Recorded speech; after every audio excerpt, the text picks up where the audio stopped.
Welcome to Man Does Tech, where I solve the problems you didn't even know you had. You start by gathering prerequisites and taking immediate action. Make sure you are on Windows 10 or 11, 64-bit, and open PowerShell as administrator. This avoids permission failures. Once done, install Node. JSLTS if the Gemini CLI build needs it, or have Python available for auxiliary tools.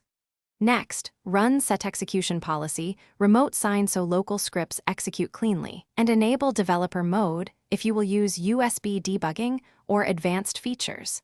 These steps remove common blockers before the CLI download. You now download and configure the CLI itself, and I'll explain why each step matters. Choose the binary or NPM package that matches your CPU, x64 or ARM64 because mismatches cause runtime errors. If you use the archive extract to C, /program files /Gemini for consistent permissions. If you used npm, run npm install g at Gemini/CLI. Once installed, add the folder to your path so Windows finds the executable. Then open a new shell and run Gemini version to confirm success. You finish by connecting the CLI to your account and validating the setup. Use Gemini Auth or Gemini Login and paste your API key or follow OAuth prompts.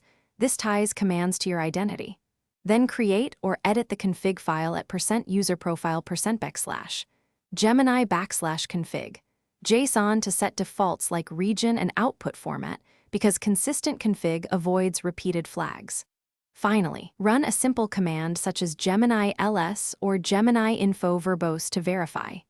Tip: if authentication fails, recheck token, clock skew, and firewall settings. Thanks for watching. If you found this helpful, don't forget to like and subscribe.